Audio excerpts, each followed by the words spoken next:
Hello, everybody. Welcome back to Duly Noted. It is your lovable host with our new friend and companion, Mr. Gail Lavelle. Give it up, everybody. Woo! Yeah. He has such a way with words, with your insight, your excitement. You're just I am at the brim of just emotion. oozing, yeah. Just at the brim.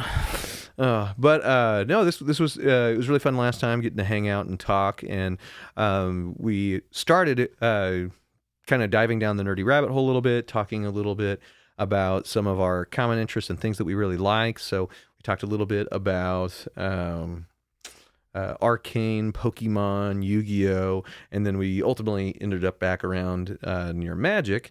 And so that's kind of been where the gears have shifted a little bit and fun stuff like that. And it's been an interesting week in the Magic world, I guess. I'm going to say it's a little interesting anyway. Oh, yeah. Yeah. Well, I mean, we've only been talking about it all week. For me, I had like I got really excited. So yeah, talking about Magic here for a little bit. So for those that are Wizard fans or not fans, you may not be a fan after this, but I got really excited last time we were talking about this new Commander deck coming out, and I'd been looking forward to it so much, and it was a Commander deck called It's Raining Cats and Dogs, and I tried to go in and buy it, and it was already sold out within like the first day. Oh, yeah. It sold out. Okay, so I did a little bit of research on it. It was like 6 hours. 6 hours. It was insane. Literally 6 hours. And it's interesting because they've had issues in the past with their overall shipping programs and things like that. If anybody in the Magic community can remember the Planeswalker Collector Edition thing that they released right before War of the Spark, people were met with like error screens and things like that. So they actually went to a different model where it was print to order, but they quote unquote tried to get people their products sooner. Oh, but it backfired. It was like it took forever for people to get product. Oh yeah. Well, I would rather have it take forever to get a product and be guaranteed than have a product sell out within 6 hours. Well, and it was funny because I went and complained on TikTok. I made a little video and I was like, all right, let's talk about it. Wizards, why did you guys do this? And because like I didn't even have a chance to get to it, which granted there was a pre-sale. I could have pre-ordered it and done that. I've never, done that with Secret Lair though. It's always been like you have to jump in at the right time to get into, especially those limited quantities. Yeah. But it seemed like, and it didn't go like uber viral, but I had, quite a bit of people hop on, chime in. So I had like probably 100 or so comments of people chiming in, like, "Oh, this sucks." Oh yeah. Wizard, they're so mad at Wizards, and they're basically saying Secret Lair is for scalpers now. Yeah. Because it's just people, and the problem with this whole set was it was a limited run. If you got in, you could buy as many as you wanted. So like all of these whales could go in and just buy a whole bunch of them. Well, and I don't like mean to interrupt or anything. Oh, you're fine. Their big advertising point was that, oh yeah, there's like a cap that people can buy. You can only buy. This one dude was like, really, and then had like a photo of him actually buying like 30. Yeah, I was gonna say there was a guy that commented saying no sense. Yeah, there's a guy that's saying his buddy got 15. He said that's ridiculous. And there were actual people actually. This is how crazy it gets. People actually had bots waiting in queue, so that way they could buy up the decks. But yeah, sorry that I wanted to make that statement because I remember seeing that photo when you're like. Well, and I don't know if like their Wizards model has changed, and I guess I really don't know that much about the history of the company, because I know supposedly Hasbro owns them now. Yes. Yeah. So Hasbro owns Wizard, and Wizards. It's such a massive entity. It has, it's just an umbrella of a bunch of different things. Like I remember, and I'm assuming this was when Hasbro was part of when Hasbro took over. Wizards started going after D&D creators.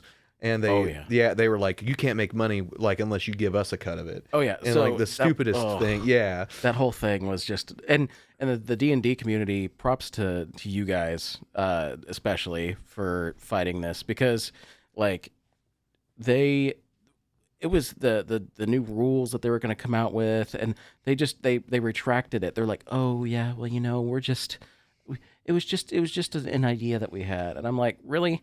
They Right. That's like the equivalent of like Netflix leaking the password sharing thing, and then how they were going to nip that and raise prices, and then there was such a blowback. They're like, oh no, it was just something that someone had said. We're not actually doing that. Oh yeah. Yeah. And so I mean, I think that is a pretty. I think it's probably one of the lowest things you can do, going after the community that loves and supports you. So Oh, yeah. I think it's such a dumb way to, because it just strong arms your community into not wanting to use your product.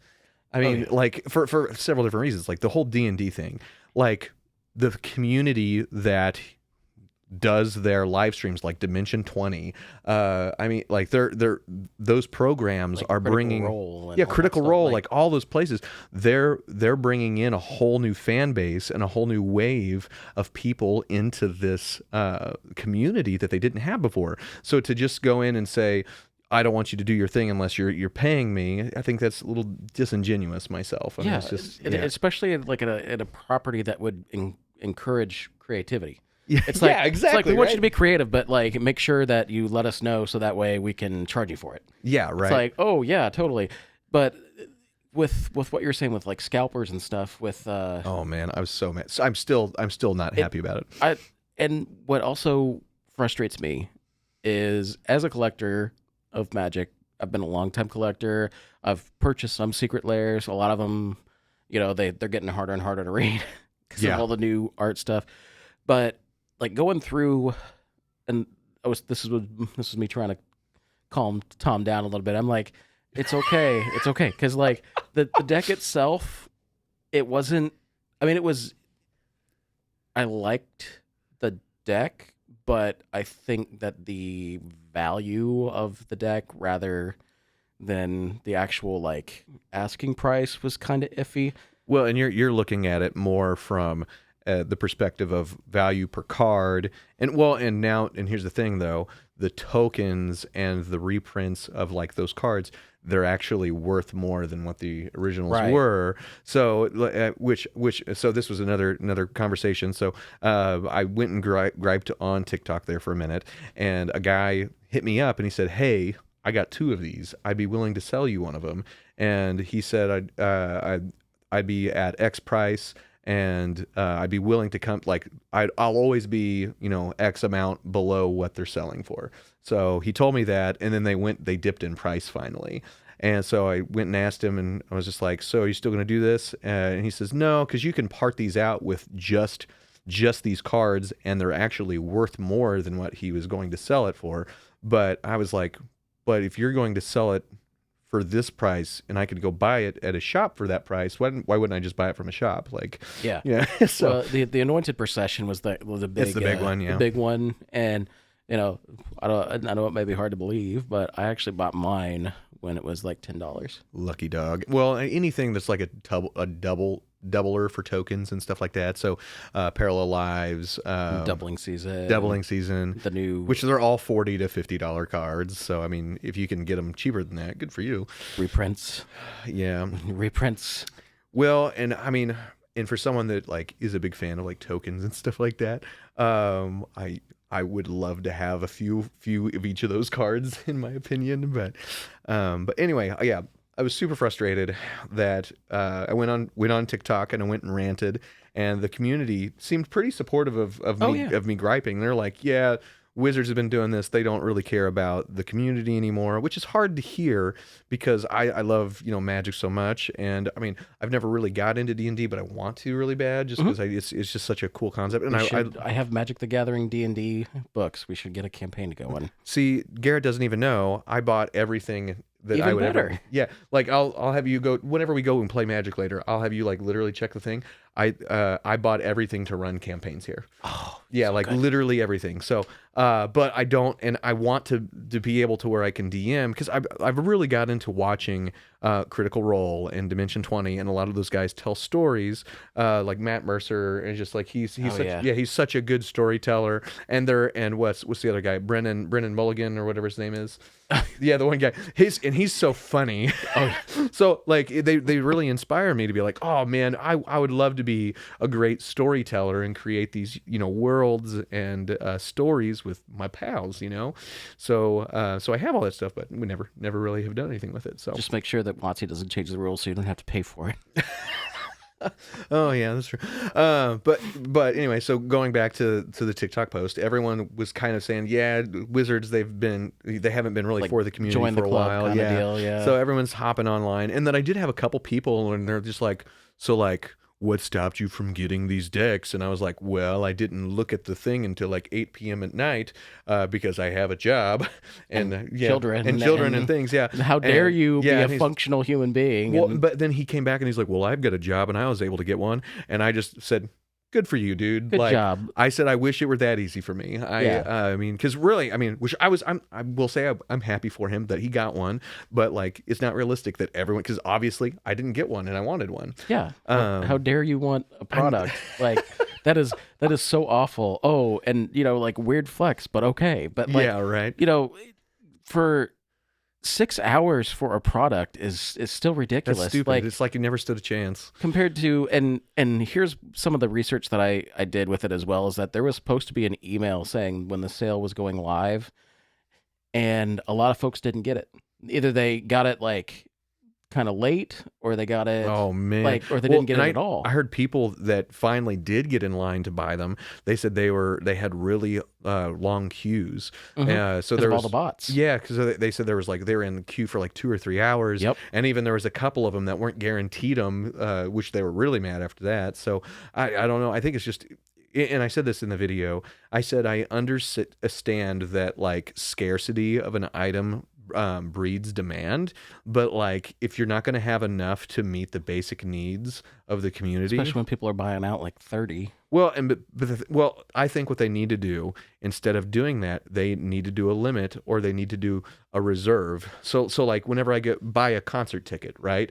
So say I wanted to go to Ticketmaster, and I wanted to get a special ticket for Paramore's show. I had to go in and I had to verify who I was, and they only allowed me 2 tickets, and that was it. The Wizard needs to get on board and say, okay, you're limited to 2 per account. And that will stop bots a lot quicker, and it'll stop people from all these whales coming in and scalpers just saying, okay, I'm going to buy up a horde of these and then resell them. Because like the next day, once they were sold they're out, going up for like 1,000. yeah, they like the cheapest one was like $480, and then they went all the way up to 1,000. Now, thankfully, the price has tipped down now, which is still an absorbent amount of money for Magic cards, I think, in my opinion. But yeah, and part of me wants to like have that conversation. How much is too much to spend on a commander deck? Like, it's just something that I'm like, I don't know. Oh, so I would say even with that, like with the reprint of Anointed Procession, honestly, and Ren and Seri is about $27-ish, give or take at the time of the recording. But I mean, it doesn't. The precons themselves, I think $40 is a reasonable amount, because that's what they've been selling them for since like 2013. And so another big outrage from the community was the Commander Masters precons, because those were like $80 and you got like little to no value. That's why, I mean, I literally was like freaking out when I saw the value of the Lost Caverns of Ixalan commander decks, and even the new commander decks they just spoiled for Murders of Carlisle Manor. Yeah. That new bear, I'm going for that. I'm going to have a bear deck. It's going to be so good. But beautiful. The value of a lot of these cards, or like they had needed reprints, like Jessica's Will was being reprinted in the Naya, not morph, but morph, but morph, morph, but better. I would say morph at home, but it actually like gives them ward too, which is it's better. But like the value in there is really good. Like Jessica's Will was like a $15-$20 card, and so like having that one anointed procession is like, ooh, it's a draw. But when a card is like the same amount as what you should be paying for a precon, like yeah. Well, and so that kind of brings me, and this I know this is it's going to be a case based question. So me asking that. So like, what is too much money to spend on a prefabricated deck in your opinion? I would say, depending on what they're doing by average, which I mean, it's been consistent. Usually what I try to do is I look at the value of things. It's kind of tough because you can't really say like, $50 is too much for a precon, even though it is. I mean, in some cases it is, but like there are some that I think are really really good, like the Angel Secret Lair. That is so worth it. I mean, it's got so many great cards, which I think the commander that they like had ideally in there isn't the best one, but I mean it's. And I guess it really depends on also like talking about value versus warranting how much that person wants it. So like how much more are you willing to pay above market value? Yeah. And I think that's the tough part for me because I know I could have like this Cats and Dogs commander set. You're supposed to be able to buy them for $150, and then they went up from $480 to $1,000. But now they've dipped back down, so it's that question. So, but they're still more than what they were originally. So now I want to say they're like $280 right around there. So, if we would use the example of Cats and Dogs thing, because it is subjective. Yeah. If you're like into that kitties and doggies thing, which I know you are. Well, okay. So I let me just go back and just for a second. The only reason I want this deck is to have a kitty and kitten deck. And that's a cat and kitten deck. And I wanted to have like the cute little art. So that way, like whenever I go and just absolutely destroy people, it's because I have an army of adorable kittens just killing them. Well, if you want cat tokens, I can always have Kaylin make some.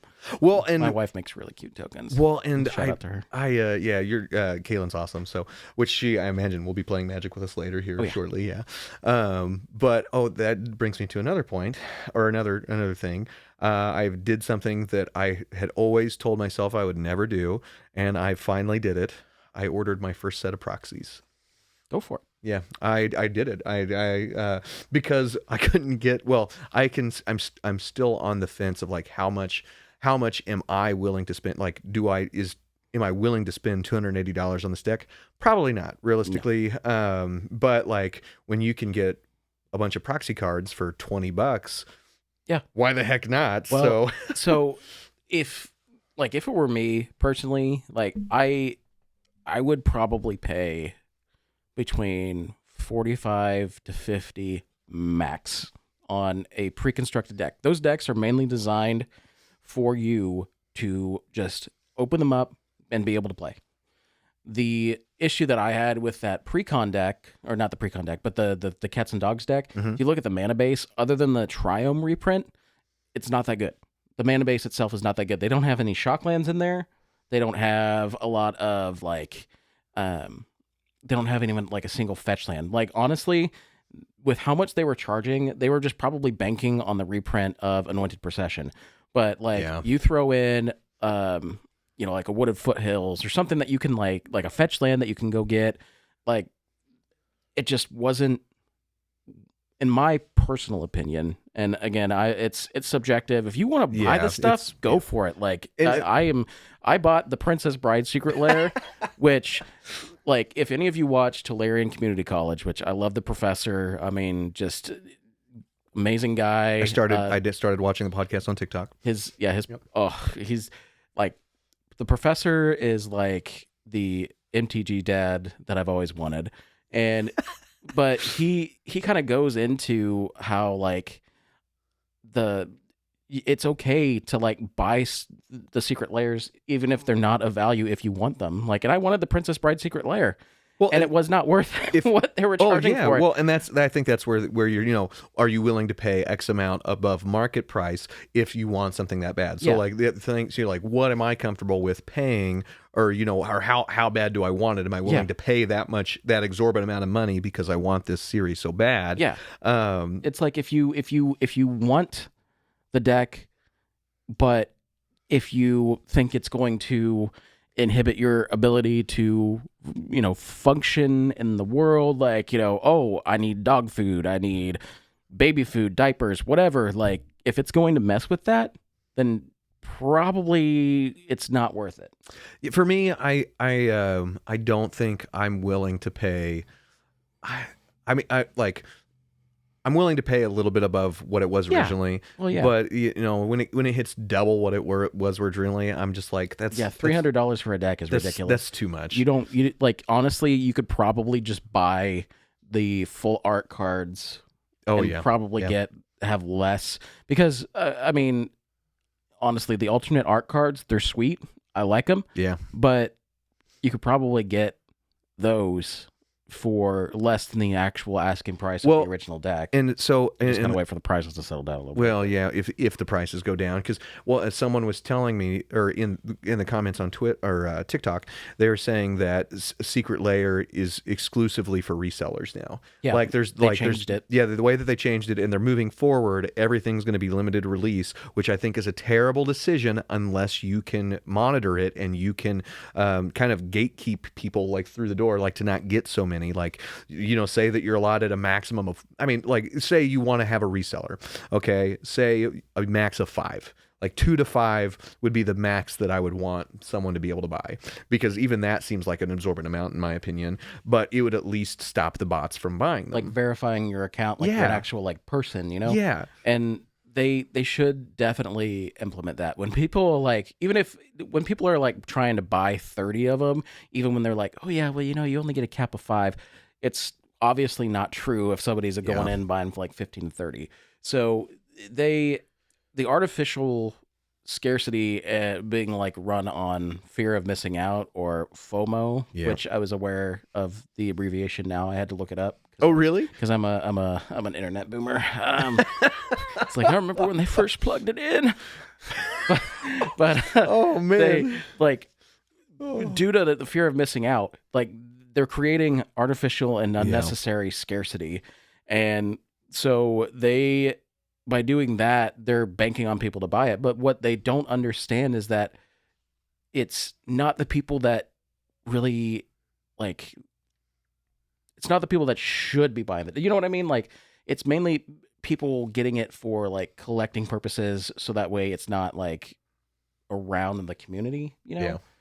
And the issue with Magic recently is the same, where it's less of I don't want to say like pay to win, because you can come up with different strategies, but it is very much like, if you've got the money, it's like you gatekeeping. Can, yeah. So, and I've always been pro proxy as a player, like legitimately. There's a deck that I have that has a couple proxies in it, but it's because those cards, they're like $80. Yeah, that's ridiculous for a piece of paper, and they shouldn't be. It's $80 for a piece of cardboard, and obviously, if WOTC wants to release a collector's edition, like that whole fiasco, which I'm sure that's been run through the ringer time and time again, but 5 packs for $1,000 and all of them are proxies. If WOTC's letting us do that, then I say WOTC says it's okay to proxy. I'm just saying, it's like they did it, we can do it. Well, and a lot of fight the power. A lot of people coming from the TikTok video, they were saying they were all for. They're like, dude, for Secret Lairs, just don't support them anymore, because people are just going to go and scalp them. They said just proxy. They said do proxies, and I had never had that mentality, never really thought of wanting to do that. But after seeing it and finding, I found a really, really awesome creator called the Proxy Forge on TikTok. Oh, nice. So they create some really awesome stuff. They created some they basically made a post saying, "Did you miss out on the cats and dogs secret lair?" That is the side of a true opportunist. Yes, I mean, that is, absolutely, awesome. But awesome here's advertising, by the way. It is, but in what made it even better was they are donating proceeds to paws.org. So they're actually doing it as a benefit for animal rescue. Okay, whoever you are, I legitimately love you. Yeah, yeah. All of our animals are rescue animals. Yeah. So, props to you for actually like doing that and putting it to a good cause. Like, Well, and I mean, like the guy, props to you. One, your cards look absolutely amazing, so I'll have to show them to you here in a bit. But yeah, they're you get like, I want to say there's like 5 or 10 different double-sided tokens. You do get the cat and dog commander, and then there's a handful of other cards that come with it. But sweet. But yeah, but I mean, each one has an alternative art. So there's a cat on one side, dog on the other. So you get to play it either style you like. And just for clarification purposes, we're not being sponsored by them or anything. It's just No. Came up. That's I'm only saying that because I know of like a lot of the podcasts and stuff that I watch. Oh, like this is sponsored by blah blah blah. They'll clarify that they're not sponsored if they're trying to like encourage a product. But like, I love that idea. Like, well, and the dude, and he does all kinds of different things. So, which I don't know if it's just a single guy or if you guys have like a full company. Bold of you to assume he's not in a relationship. I mean, yeah, I have no idea. I have no idea of the history. Bold of you to assume it's a guy. I mean, that's true. I guess he's trying to gaslight me here. Oh yeah. Well, so my wife another booming also makes very, very good tokens, and I've been trying to tell her for the longest time you should get into making like alternate arts. Oh my gosh, yeah, absolutely. And it's like cutesy. I have brought some of the tokens with me. I'll have to show you, but like, so just a heads up, I can probably do it for duly noted, but I have a TikTok shop. So if you ever want to sell those proxies, we can throw them up on the duly noted proxy. Yeah. And I'll have to talk to my friend Steve too, because he actually so my friend Steve, and I don't know if he'll ever like watch this. He's not really a big podcast guy, but the dude actually has a legit like revised Black Lotus and like a actual case. I've seen it, and yeah, it's super awesome. Dude makes amazing proxies, like hands down. Like all of the proxies that I have in my decks, I didn't realize by Steve. You knew someone so wealthy. Well, so okay, funny. Like I don't want to go off like a complete tangent, but quick story. So my friend Steve, he started playing Magic when it first started up. Like he's about 10 years So older. you're like than I talking am. like alpha, like like OG. And he's got like a lot of the dual lands, the original dual lands. Okay. He has like just a lot of these old Magic cards that are really expensive, but he takes amazing care of them. And so like I trust the judgment on like any kind of card sleeves, any kind of like binders, whatever. But he actually has a full-on like proxy thing he likes to do, and he says that he doesn't make them like super often, but like he is really passionate about it. And so, I mean, I'll have to like talk with him and see if he'd be willing to do it. But yeah, my gosh, like I love the idea of like proxy artists because it kind of gives them an opportunity to kind of shine. And I mean, WOTC is still in from artists anyway, so it's like, it's the whole crux of fate issue. But I love the idea that there's somebody out there that's like actively donating the proceeds to paws.org. Just, it's amazing. Well, whatever those guys are, they make so many cool things, and they opportunist, right time, right place, and then the fact that they're capitalizing on it, but they're helping another organization that just does really awesome and great things. So, and I mean, if you're an animal lover, I mean, obviously it's gonna strike you a little differently, because like Garrett said, all of our cats are all rescues. Thorn we got from the animal shelter, so he was one of the puppies for parole programs. So but yeah, it's just really meaningful whenever you find content creators that, one, they're capitalizing on a good moment in time. Yeah. Great marketing on you, dude. Best time for getting any kind of business from Magic the Gathering fans is waiting till WOTC like makes them mad. That's the best time. Oh my gosh. Well, and they, so something I really want to be able to do, and I'm going to try to like break into the Magic world, like content creating a little bit. So, or I'm going to try anyway. We'll see. But I want to make content. I want to be, but I want to make content like a certain TikToker and social media content creator. But the problem is, I don't think I'm as funny as he is. And you know exactly which one I'm talking about. Oh yeah. Well, I mean, can't we like shout him out though? Oh, we're going to. Okay. Yeah. I mean, I don't want to like reveal it or anything, but I do watch. Tell me who you think it is. I love you, Maldhound. Oh, absolutely. Oh my God, your favorite Magic content creator. Which I mean, I there's a few of them that I like. The Professor's mine, but like he's actually been on Shuffle Up and Play. Which is the Professor's gameplay show. Yeah, he actually has a really good like method of Commander, and it's I can't remember the name of it. I think it was like gambling, but basically you can pay to like cast an artifact from like this pile.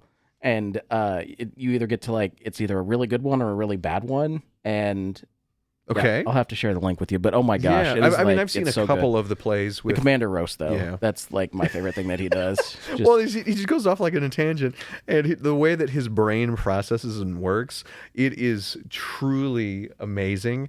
God, I wish I was just that funny because, or be able to just come up with those kind of ideas on the fly. So, Maldhound, that you're the kind of content creator that I want to be or aspire to be for in the terms of Magic the content anyway. I'd love to do that. Yeah, it's just so funny. He's amazing. And even his stuff beyond, which we probably talked about him last time we were on air. Did we? Might have for a little bit, maybe, but yeah, we're busy talking about Yu-Gi-Oh. Yeah, well then he doesn't just do just Magic. He Magic content. He does other stuff. He talks about the anime that he watches, and so like he's he does like spiels on Jujutsu Kaisen, and he's like. Like he's just today on Jujutsu Kaisen against my therapist's orders, I have decided to do this, and he just goes on about these Jujutsu sorcerers, and it's oh my gosh, the way that he just approaches it. And I quote him all the time if I have like a high mana commander and somebody's complaining about it. Like my brother like rage quit because I had an 8 mana commander, and I'm like, look, okay. If I have an 8 mana commander, like you should know what I'm doing. Like you could. I saw a crazy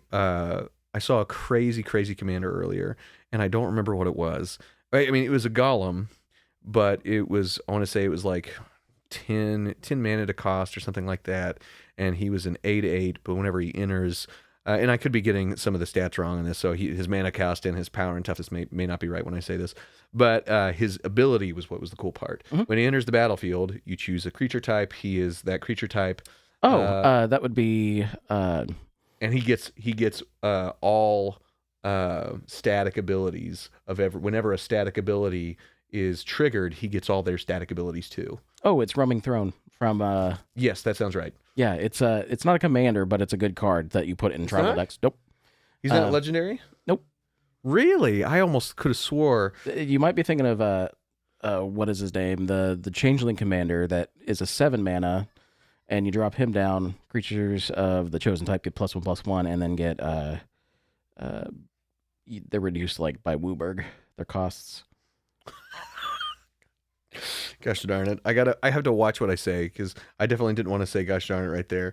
I mean, I was trying to go find the card that I was looking for. Morophon is the commander I was thinking of. But so I'm looking through this group on Facebook real quick, and he's like.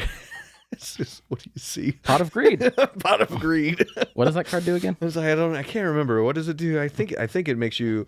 Oh dang it! Yeah, you're right. Roaming Throne. Yeah, it is. It's just an artifact creature. It's really good. It's like $20-$30, but well, I mean, and they're talking about putting it in a Dino deck. So like every time, it's just this disgusting thing. Yeah. I was really disgusting with my Pantlaza deck because I had something become a copy of Pantlaza. Oh no! So and you can ask Alec and Trevor about this, but like it's the dinosaur that whenever it attacks, it becomes a copy of another dinosaur you control. Except it's this dinosaur and it has like this ability. So I made it a copy of Pantlaza, except it was like a non-legendary copy. So anytime I cast a dinosaur spell, I got to discover twice. Oh my It was so gosh. gross. So That's gross. disgusting. I just Absolutely like that disgusting. stuff. I'm like a closeted like blue player. I really am. Just like I'm addicted to value. Oh my gosh. Well, and it's so funny depending on the deck that you play. And so, do you watch the videos where they're like going to Comic-Con and stuff like that, and they're like, which color is the stinkiest player? Oh, blue black, easy. Out of the 8 people they asked, every single one of them said just blue. Well, so I know that you were talking about with like the guilds of Ravnica stuff, yeah, and you had that. So each guild, they got the 2 colors and stuff. Every time I think, and I'm sorry, Dimir players, the blue black Dimir players, but you ever see that like meme with like the fedora guy? Oh.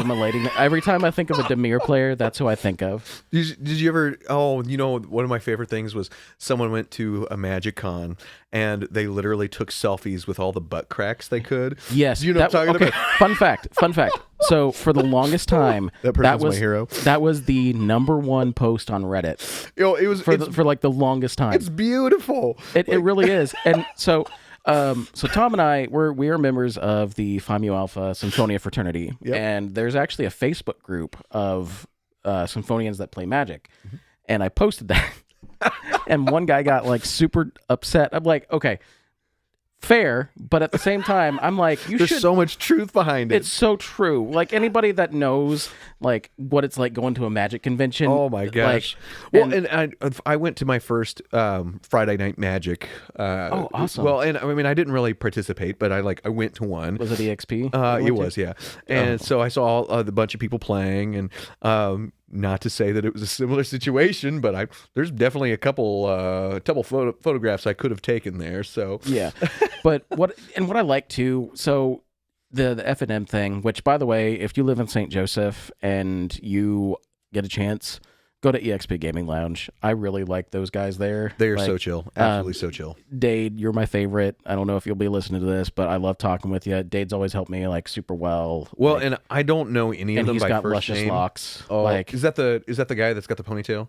I don't know, but he usually has like he has a beanie and he's got like I really know long hair. I know exactly love what you're Dade. talking about. Yep. Dade and I have like talked forever about like Magic stuff, and he's like their lore guy, and so I mean I've talked to him. See, we need to get those guys on here. Maybe come chat and shoot the stuff with us. I mean, like some LGSs, St. Joe hasn't necessarily had like the greatest history of it because it just hasn't done well. But EXP, like they're doing really good. Well, you can tell, and these guys are like they're gamers. Like they have a passion about. It's not just about the business. It's about like actively being involved with your community and doing things like that. Like I love this game store. Well, and then they had, I don't know if you knew, they had a second location in Chillicothe for a while. But now they've actually merged the locations. So now the one in St. Joe is the location. So but now it's like the most premier version of EXP it can be. It's so incredibly awesome. But like all the guys, they're super chill, I mean, and I want to get to know them a little more, which they'll probably be seeing me more and more now. You just want to get to know them so you can have them on your podcast. That and just maybe help me out, like give me discounts on cards. I don't know. Anything I can do at this point to help my addiction, really, because it's really, if like parents out there, if you're ever worried about your kids doing drugs, start them on Magic because they'll never have. They won't have money for drugs. Yeah, they will never have money. For as long as they live. Like, so it's kind of interesting that you bring that up. So one of the reasons why I really like Magic too is that other than just I've always been more of a lore guy. I love the Magic the Gathering lore. Like I could probably fill up like 5 hours on like everything I know. And excuse me, man, that Diet Coke's coming back. I'm getting the caffeine hype, but indigestion doesn't really go well with it. So a lot of times you'll find, and I'll reference one of the videos that the professor of Tolarian Community College made, where like Magic kind of draws the outliers of a lot of social society. And I mean, you'll find, so my friend Steve, he is like, he's not as like socialized as some normal folks would be. And I mean, dude is like one of the nicest people I know. Like, period. Just will do anything for anybody, just like someone else I know. Wink, wink, nudge, nudge.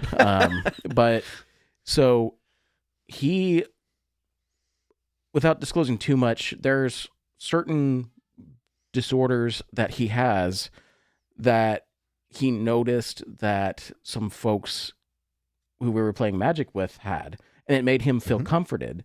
You know, like, so like if since I work in a psychiatry clinic, I'm around a lot of folks that are on the spectrum, for instance, or like myself. Like, I thought I've been tested, and they said chance I could be, chance I couldn't be. They needed more like family history for it, but like, you'll find a lot of folks that are on the spectrum love Magic the Gathering, and it's great if you have like kids that don't find themselves like fitting in anywhere or anything like that. Just have them go to a game store, and I mean, and going back to the pre-con thing, pre-con should be affordable. Oh yeah, period. Absolutely. So you get your kids with those disorders, or I don't even want to call them disorders, but like, you know, the different like situations your brain can be in. Yeah. Like neurodivergent folks love Magic, and like, it just getting them an accessible pre-con that's like $40 instead of $150 that you can get online. Well, and I will say that, well, and that I don't want to say like all Magic decks should be that way, because you're never going to get all Magic decks to be like pre-con, that. But there are a lot of pre-cons. I mean, most in general are 50 or under. You can get some pre-cons for pretty cheap. That token deck that I had made. Oh yeah, it was a $20 pre-con. Hands down, I will absolutely say this, and this is just me being opinionated. You know, God forbid I be opinionated, but on Magic, on Magic the Gathering, those starter decks. Literally one of the best things that WOTC has done for Commander. They period. Crush it sometimes. I mean, like they like literally. Well, I mean, and it's really good to start with precons. And for someone that plays a lot of like almost perfect precons, like I only manipulate like cards at a time, like I don't do just full overhauls, they are a great place to start. Like, I mean, a ton of my decks are all precon, or like precon started basically. A lot of mine are like my demon deck, my the merfolk deck I have, dinosaurs. Like, okay, so the dinosaurs was kind of a little mix of things. Like, I put it together. I ran Geshath, you know, Maldheim be praised. Like, he respects the Geshath because he knows what we're doing. But like, most of my decks that I've played are precons, and I've upgraded them, and that's why I like them just in general for Magic, because the new players can just open them and play, and they're pretty good. Like, you saw how the Merfolk deck was doing. Oh my gosh, I didn't realize. Hands down, super good.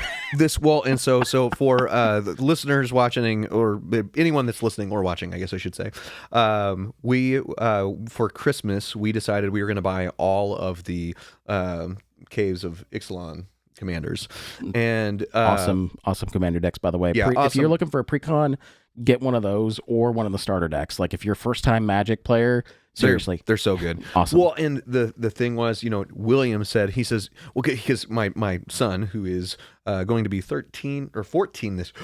Oh, I don't like that I said I that. about had a heart attack when I saw him, and he was taller than I was. Yeah, no, it's frightening. But he's gotten into Magic this last year, and he's just wanted to play all summer, and so we've gotten to like really bond over it. And I said, what kind of, like, if I got you a deck, what would you want? And he has always been like a huge fan of Jurassic Park. It's like huge fan. And when I say a huge fan, I think it was like 3 or 4 summers ago. So he's like, you know, not a teenager at this point, but we counted how many times he watched the first Jurassic Park. That's because it's an amazing movie, and the special effects still hold up today. He's only here for like 9-ish weeks in the summer. How many times do you think he watched it? At least once or twice a week, I'm sure. He watched it a total of 37 times. 37 times. So you said 9 weeks. Yeah. So 37. Wow, that's like... He watched it, like, that's all I mean, for one summer, that's like all he did. That's like 4 times a week. Yeah, it was insane. Like, the amount of that he watched it. So, but he really loves like Jurassic me when Park. I first started watching Monty Python and the Holy Grail. I watched it like 50 times, so... Yeah, so yeah, he's got this love and infatuation for dinosaurs. And so I don't blame him. They had a dinosaur commander deck, and so I went to my local card shop, EXP, and they were out of it. And I think I'm either looking like the beginning of November towards the middle of November, and they've gone through all of them, and they said all of their next orders spoken for. So I'm like, oh my gosh. So I hop online, and everyone, because it's such a sought after deck, the Velociraptor one, they were all going for, I want to say like $89. They were so hard to get your hands on. Yeah. But then I just happened to find a store that sold all of them for 120. So they sold all of them for 120. Oh, sheesh. Yeah, so I went and bought all of them through whatever shop that was. I don't remember the name. It had to have been like a seller through Amazon. Whoever or you are, yeah. you're an MVP, and he loves you. Like for real. Like you, not only did I get that deck, but then I got 3 other commander decks for like literally $30 more. So like it was. Well, if it's like 120 for all of them, that's 4 decks. That's like that's a price for 3. Yeah. So you got 4 decks for the price of 3. Yeah, no, that's a really good deal. It was a really good deal, really, really good deal. And so we basically looked at the decks, and I was like, okay, which ones do we want? And I didn't look at any of the card lists. I didn't look at anything that they did. And so Jenny jumped out. She said, "Oh, I want pirates," and so she grabbed pirates. And then William obviously was getting the Velociraptor dinosaurs. So then I was left with vampires or merfolk, and I've never really found a home, or it's never felt like me playing Simic. I don't know. So and I begrudgingly I was like, I can give this to a student. And so the next week I had a student do something really nice for me, and so I went and I gave them that commander deck. Little did I know that was like one of the best pre-con commanders out there. Good. It is my so gosh. good. Like if it plays like Simic in that it draws cards and plays lands, but it actually has a win con. Oh, it does. It's like crazy. You get big merfolk and you fast swing at people, and it's like disgusting. It's like Maldhausen said, they are just wet elves. You know, they really are. It's like you just oh my gosh. Which, I mean, don't get me wrong, I love my elves, but man, they were like, I think like turn 5, you had like 3 or 4 8/8s, and I was like, that's dumb. I don't like this game anymore. Yeah, it turns out when you have something that gives your merfolk +1/+1 counters, really helps. And I upgraded it a little bit, but that precon is like solid. And that's what's good is that it's like got, I think, $120, $130 of value in a $40 precon. Oh, yeah. So like, kind of when you were saying, you know, what's the value, like what would you pay for a precon? Like that is like my standard. It's like if you got like more than twice the value of the precon itself and the price of the precon. Which I agree. But like, okay, so now say you've got a person who they've found a love for Magic. Okay, so like, I really love this. I want to dive in more. Do you think it's worth them investing in, like, say, Commander's Masters? Maybe they want to go Slivers or Eldrazi. No, really. Commander Masters. Okay, so I know you're like kind of getting your deep dive back in. Commander Masters was like one of the biggest flop. Yeah, I know. Biggest turnoffs for the entire Commander community. So like when you're selling, okay, so remember what I was saying? Like there's $120, $130 worth of value in each of those Ixalan Commander decks. So they were wanting $80 for those Commander decks from Commander Masters. You know how much value they had? Like 100 to like 110. Like only $20 more. You weren't getting jack. And the mana bases were awful. Like, well, and they because they released really quickly, the price shot up really high on the Commander decks. So you had them that were, which they were. The Eldrazi one, like it was over 100, and I'm like, yeah, which I think they still are. It's like if they want to charge that much for it, at least have like one of the Titans in it that's like legal in Commander. Yeah, you know, like, and they didn't. It's like don't get me wrong, the Commander is good. Same thing for the Slivers, but I would not pay over $100 for a Commander deck. The only reason why I have my Enchantress one was because 1, I liked the Commander, thought it was really unique. 2, my friend actually got it at a discount for like $60, which I still think is like pushing it for me. But 60 with $100 ish of value is still better than 80 with like 100. You know, I'm getting like double that. But dang.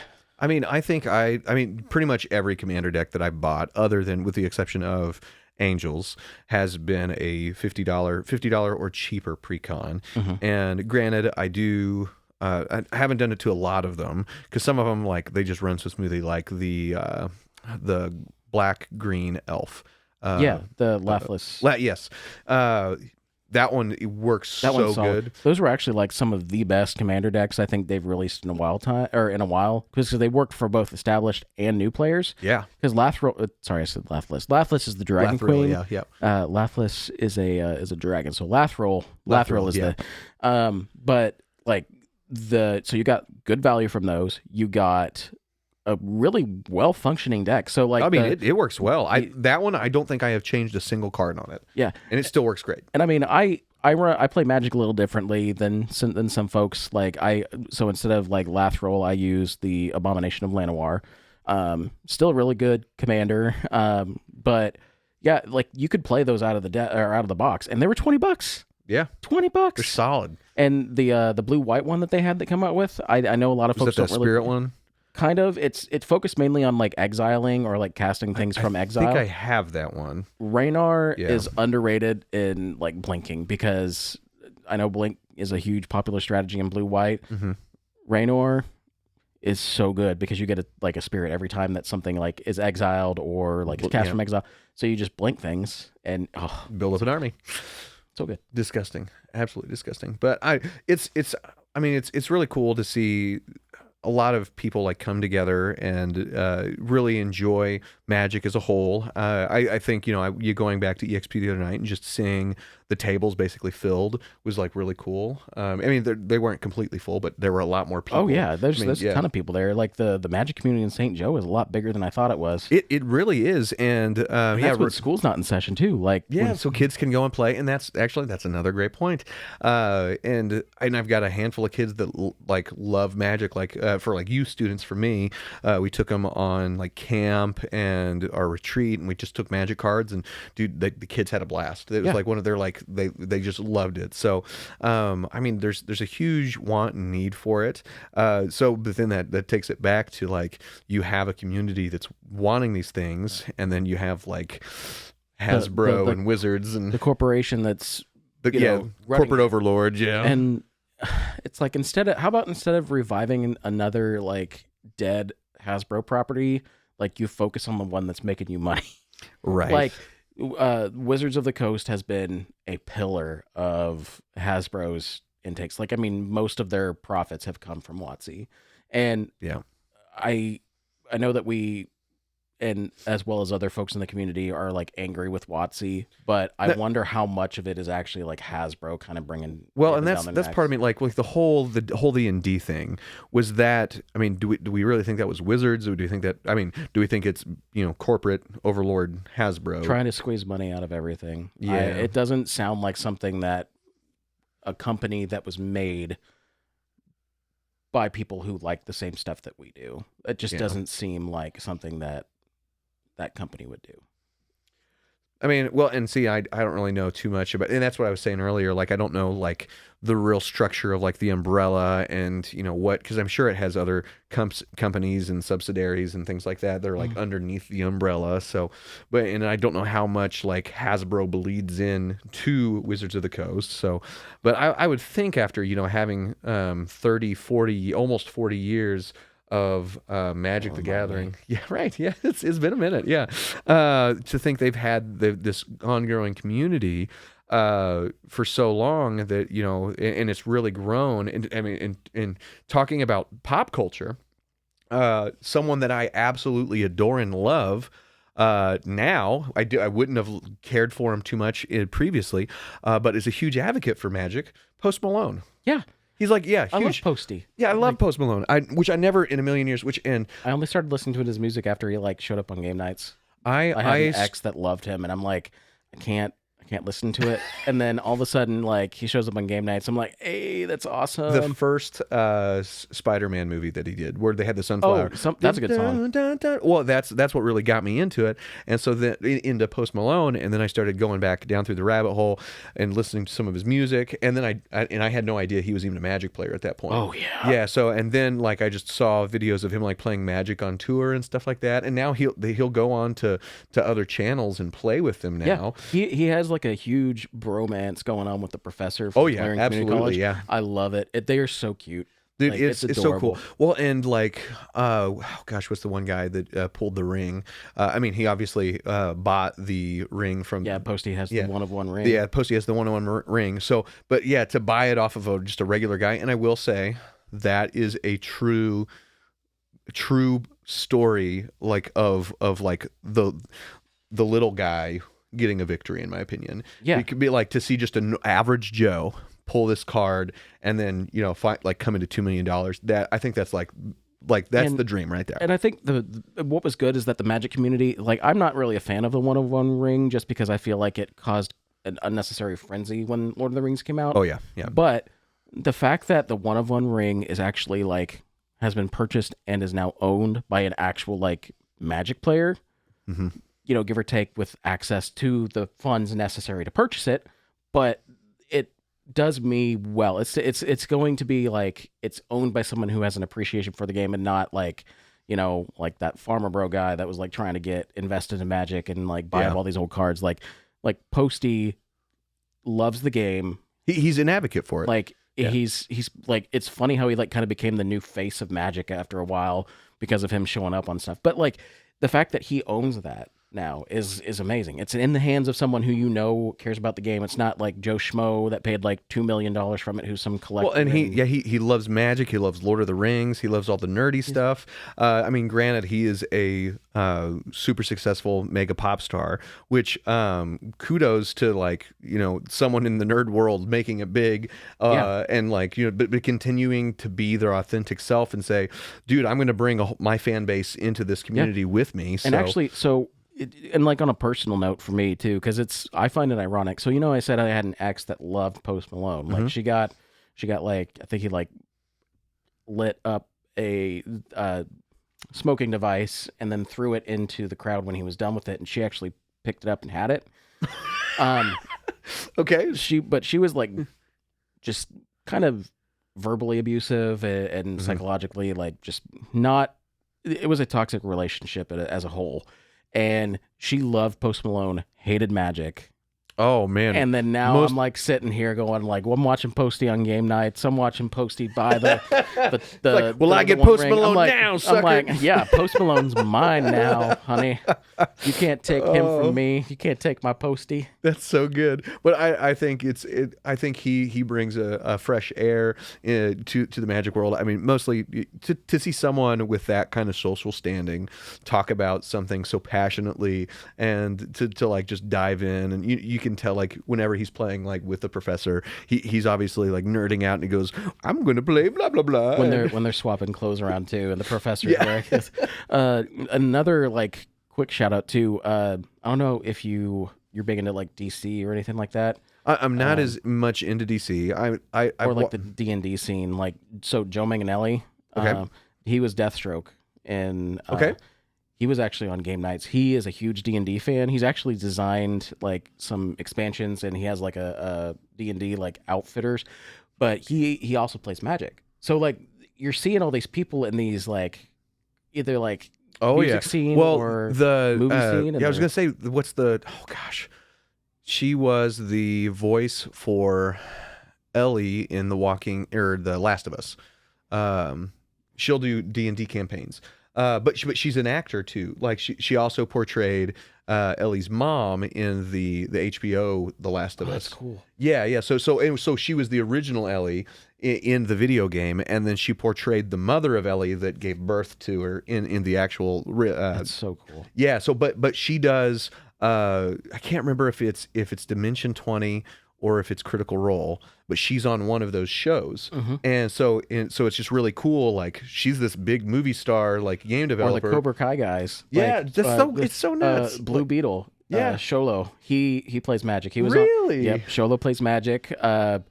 Obviously Jacob Bertrand. I mean, just the amount of celebrity presence now is amazing. Just seeing like, because it's like what we talked about like last episode, where like the nerd culture is kind of coming to the forefront. Yeah, you get that pop culture. Everybody is like relevance, more comfortable with it. So like seeing all these people playing a game that I love and that you love, and just the game itself is so good. So that's why like we always get so angry when WOTC or Hasbro does stupid stuff like, making having a deck that's not really worth what they're asking for it sell out within 6 hours. Yeah. Well, and I do have to say this too. My experience with the community as a whole has been overwhelmingly supportive and uplifting, whereas you go into other fan bases, and now granted, like the Magic community, we talked about this earlier, outside of the podcast, the Magic community is very opinion based on different sides of, like, you can say, oh, this person's way better than blah blah blah, or this color. You can have strong opinions on that either way,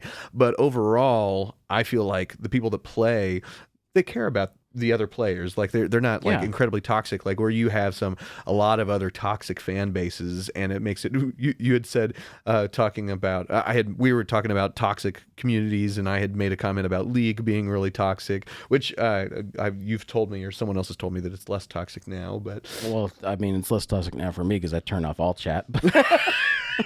I turn off all chat. I'm ignoring the world right now. But I think it's a more, not, it's not, wouldn't necessarily say wholesome, but it's just a lot healthier community, in my opinion. Yeah, I would say it's a lot healthier than a lot of the other communities that I've been a part of. I'm not saying that like everybody in that community, like everybody in most communities tends to have, like, that toxicity is from somewhere, usually from passion. Like, you want something to be like as good as you think it could be. You want to see the validity of what you're saying come to fruition. Like you're like, my opinion, my thoughts matter. Yeah. And I mean, who's to say, like, your thoughts and opinions aren't valid, but I mean, because in everyone's own right, they are. Yeah. Yeah. So but at the same time, there's also like toxicity. So, like, for example, in the Destiny community that I'm a part of. You're telling me about that. I love Destiny. I love the game. I love what they're trying to do. But I think that, don't get me wrong, I think some of the criticism is justified. But at the same time, I also think that it needs to kind of let up a little bit. Like, you can't be like, they can only fix like so much at a time. They can't like fix everything all at once. Kind of the same thing with WOTC. It's like, yeah, WOTC, I think that selling $150 commander deck and it lasting 6 hours is a bad idea. But it's like, try to do other good stuff. I'm hoping that other companies and Wizards also included, they are able to just visually see when the community's kind of in an uproar. Because, I mean, pretty much everyone, especially the people that wanted them, has been complaining about this. The scalpers have, like, the price gouging. It's just absolutely ridiculous. So I think to find, my hope is that these companies and these entities, they find a way to continue to support their community and their creators, because I want to come back and support them. But everyone in that video that I made, they said, dude, forget secret layers. Don't buy them anymore. Go get proxies. Yeah. And so if, like, that should speak volumes to Wizards. Yeah. Like, it's like, if people are willing to pay for, like, not proxies, your cards, not your cards, which, again, if you say that proxying is okay by selling, 5 packs of proxies for $1,000, as your 30th anniversary edition has said, then, that's a wake-up call. That should be a wake-up call. Instead, it's about the money. It's less about the product. Well, but see, the thing is, though, I mean, they're getting their $150, but then that's it. So, like, they could have sold more product had they not do that. So they're not making any more money by limiting it. They're just trying to guarantee that they have something that sells out. Yeah, so they're creating, like you were talking about, that virtual scarcity. The FOMO. Yeah, that fear of missing out. So which I understand, but you get I think if there's several ways that they could fix that problem. And whether it's limiting the amounts, verifying accounts, saying that you can only buy quantities of 5, and you have to validate your account with a phone number and an email address. Yeah, or here's this idea that I thought of. So what if, for like the first, I don't know, 24 or 48 hours that they're selling a deck, it's a limited print run of, like, you get like a special, like, I don't know, like a special alternate art or something. Like if you pre-order or you order within like the first 48 hours, you get this other art of Ren and Seri, and then like have an actual like and those folks would get their decks sooner, like, or just have that like that ordering time. Like, hey, if you order at this time, you're going to get your deck sooner than everybody else because we've got these in stock. Whereas after that, they could have a time where they could do what they were doing, and where you order and then they ship them to you like 2 or 3 months down the line. Like, honestly, I really liked that formula because I would get it. They would, charge my account and be like, and then like, this is my ADHD acorn brain. By the time down the line, like 2 or 3 months, I would have forgotten about it, and then I get it in the mail. And I'm like, you get excited again, yeah. And then they give you the bonus card and stuff, which is nice. But like, if they did something like that, where you would either get your deck sooner because it was in stock, or if you did something where it's like you would get an extra card or like an alternate art, something like give the incentive to like order early, but also you could just get that out of the way and then do the regular like ordering thing. So that way there's no like fear of missing out. Because I think if you're selling something with the fear of missing out, you're selling it for the wrong reasons. Yeah, well, and I kind of go back to that idea just for a second. I really think that if your community is saying, we're not going to support you because the way you're doing this, and we're going to go buy another product, that should be setting off huge indicators in my mind. Like that means that means they're doing something wrong. They're basically a large chunk of the community saying, don't support this product anymore. Go buy a knockoff. Go buy that's not real. It's cheaper. Honestly, I mean, some of the practices are going to be having better quality cards than the actual cards shipped by WOTC, but that's just me. But I mean, just saying that, like, that if your community is saying shift away from the actual core product, that's a pretty big issue in my opinion. It is. Well, and so legally, WOTC is not allowed to acknowledge the secondary market because that would cause issues for like gambling and things like that. Yep. So secret lairs are like the unofficial way that WOTC can acknowledge the secondary market, because if you look at the pricings of them, a lot of them, they're in that area. So, like, I personally, and you don't have to do this, but I personally am not going to buy any more secret lairs until they change it back to what it was. And if they don't change it back, then I'm just not going to buy any.